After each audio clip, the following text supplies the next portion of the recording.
பத்மமுகே ரௌத்ரரூபிண்யாம் அபயஸ்தாங்கத கருணாமூர்த்தே சர்வவியாபிதம் லோகலட்சமாம் பாபவிமோசன துரித நிவாரணம் லக்ஷ்மி கடாட்ச சர்வாபீஷ்டம் அநேகம் தேஹி நரசிம்மா.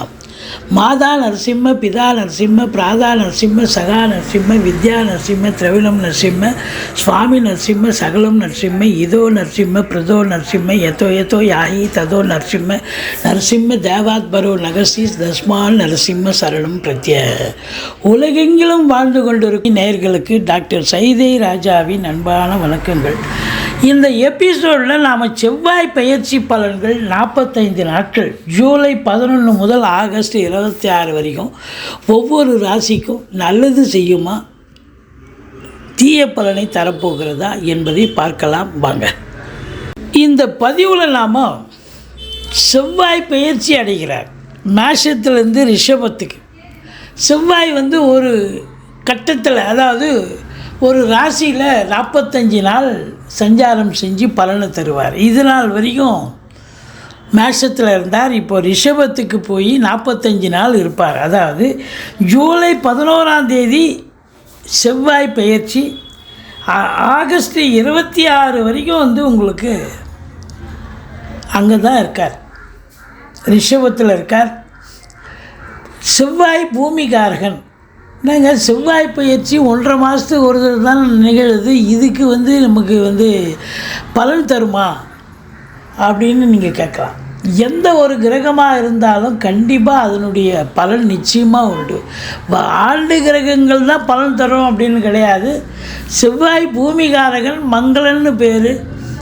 செவ்வாய் பொறுத்தவரையிலையும் சில விவசாயம் சார்ந்த விஷயங்கள், தொழில் சார்ந்த விஷயங்கள், மெடிக்கல் சார்ந்த விஷயங்கள், சில இன்ஜினியரிங், இந்த டிப்ளமா சார்ந்த விஷயங்கள் போன்ற நிலைகளுக்கு அவர் நல்லது செய்வார்.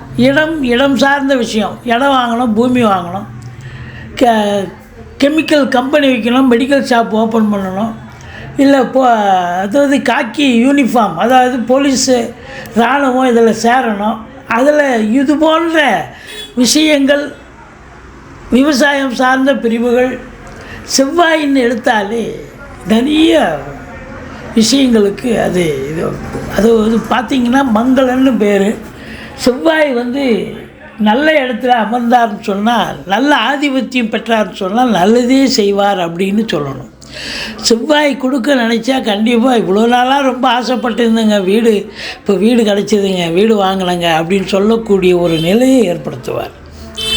அது மட்டும் இல்லை, ஒரு ஸ்பீடு. இவரை பொறுத்தவரையிலையும் ஒரு வேலை வாய்ப்புக்கும் செவ்வாய் காரணக்கர்த்தா. இந்த குருவோடு செவ்வாய் இணைஞ்சாலோ, செவ்வாய் குரு பார்த்தாலோ, அரசு கிரகங்கள் இல்லையா, அரசு வேலை கிடைக்கிறதுக்கும் வாய்ப்பு உண்டு. இப்போ இன்டர்வியூ அட்டன் பண்ணுவாங்க. இந்த காலகட்டம், இந்த ரிஷபத்தில் செவ்வாய் இருக்கிற காலகட்டம் சிலருக்கெல்லாம் ஃபேவர், 12 ராசிக்கும் ஃபேவர் கிடையாது. சில ராசிகளுக்கு ரொம்ப ஃபேவராக இருப்பார், சில ராசிகளுக்கு அன்ஃபேவராக வருவார். அப்போது 12 ராசி அதிபர்களும் வேலைக்கு முயற்சி பண்ணாங்கன்னா எல்லோரும் கிடைச்சிரும்னு சொல்ல முடியாது. அப்போது இந்த செவ்வாயினுடைய ஆதிக்கம் சிறப்பாக இருக்கும் பட்சத்தில் செவ்வாயினுடைய சஞ்சார நிலை எப்பேற்பட்ட பலனை வழங்கப் போகிறது ஒவ்வொரு ராசிக்கும் அப்படின்னு பார்க்கலாம் வாங்க. கடக ராசி காலபுருஷனுக்கு 4வது ராசி, சந்திர பகவான் ஆட்சி பெறும் வீடு. இந்த கடக ராசிக்கு செவ்வாய் பெயர்ச்சி பலன்கள் இந்த 45 நாளும் எப்பேற்பட்ட பலனை வழங்கப் போகிறது? எங்கள் கடக ராசிக்கு முதன்மையான யோகாதிபதி செவ்வாய் தாங்க. முதல் தர யோகாதிபதி கடக ராசிக்கு செவ்வாய் பகவான். அவர் 10ல் இருந்ததும் ஓகே தான், 11ல் வந்தது அதை விட சூப்பர். இந்த கடகராசி புனர்பூசம் 4, பூசம் ஆயில்ய நட்சத்திரம் உள்ளடக்கியது. 5க்கும் 10க்கும் உடைய யோகாதிபதி என்று சொல்லக்கூடிய செவ்வாய் 11ல் இருக்கார். அந்த 11ல் அவர் மட்டும் இருந்தால் கூட ஒரு 70% தாங்க நல்லது நடக்கும். ஆனால் குருவோடு சேர்ந்ததால் 100% நல்லதே நடக்க போகுதுங்க. கண்டிப்பாக 100% நல்லது நடக்க போகுது. இந்த 45 நாளும் உங்களுக்கு சில்வர் ஜூப்ளி. இந்த கடகராசி அன்பர்களுக்கு சில்வர் ஜூப்ளி இதில் இன்னொரு ப்ளஸ் பாயிண்ட் என்னன்னா, சனி பகவான் உங்களுக்கு வக்ரகதியில் இருக்கார். அது எல்லாத்த விட பியூட்டி. இப்போ அவர் ஏதாவது என்னன்னா, அஷ்டமத்து சனியினுடைய பலனை அவர் தரப்போகிறதில்ல, தீய பலன்கள் வரப்போகிறதில்ல, வராது. அப்போது யோகமான பலன்களை அனுபவிக்கணும்னு விதி இருக்குது உங்களுக்கு. இப்போது இந்த கடகராசியில் பிறந்தவர்களுக்கு செவ்வாயும் குருவும் 11ஆம் இடத்தில் இணைந்திருப்பது குரு மங்கள யோகம் ஏற்படுகிறது. பூமி சார்ந்த விஷயங்கள், இடம் சார்ந்த விஷயங்கள், கட்டிடம் வீடு சார்ந்த விஷயங்கள், ஃப்ளாட் ப்ரமோட்டர்ஸ், பில்டர்ஸ், கட்டிட கலைஞர்கள், இடம் வாங்கி விற்கக்கூடிய அன்பர்கள், ரியல் எஸ்டேட் பிரமுகர்கள், இவங்க எல்லாருக்கும் இந்த 45 நாளும் சில்வர் ஜூப்ளி, பொற்காலம். ஏதோ சும்மா இருந்தவங்க ஏதோ சுற்றிட்டு ஏதோ ஒரு தொழில் ஒன்று கிடச்சிது, ஒரு கமிஷன் கிடச்சிது அப்படின்னு பார்ப்பாங்க இந்த ரியல் எஸ்டேட் பண்ணக்கூடியவர்கள். ஏன்னா இப்போ செவ்வாய் நல்ல நிலையில் இருக்கார், சூப்பர். அதே மாதிரி இந்த ஃப்ளாட் ப்ரமோட்டர்ஸ்லாம் பார்த்திங்கன்னா இது நாள் வரைக்கும் இடம் ஃப்ளாட்டு கட்டி அப்படியே அடுக்கடுக்காக வச்சுருப்பாங்க, ஆனால் சேல்ஸே ஆகிருக்காது. இப்போ பார்த்தீங்கன்னு சொன்னால் ஒன்று அப்படியே டப்புன்னு வந்து புக்காகும். வந்து அற்புதமான காலம், நல்ல சேல்ஸ் ஆகக்கூடிய ஒரு காலகட்டம் வந்தாச்சு. அப்போது விவசாயம் சார்ந்த துறையில் இவ்வளோ நாளாக அப்படியே கரமாக கடந்திருக்கும், இன்னும் விவசாயமே பண்ணாமல் வந்திருப்பாங்க. இப்போது விவசாயம் பண்ணணும்னு ஒரு இதுவாகி நல்ல ஒரு கரும்போ இல்லை ஒரு நல்ல ஒரு நெல்லோ ஏதாவது ஒன்று நல்ல பயிர் வைக்கக்கூடிய ஒரு அமைப்பு. எப்பவுமே ஒரு கரம்பாக இருக்குதுன்னு சொன்னால் மேற்கொண்டு பயிர் வைக்கிறாங்க விவசாயம்லாம், இன்னும் சூப்பராக விளைச்சல் நல்லாயிருக்கும். அப்போ விவசாயத்தில் பணியாற்றக்கூடியவர்களுக்கு இந்த 1.5 மாத காலம் ஒரு புரட்சிகரமான காலம், நல்ல சம்பாத்தியம் இருக்கும்.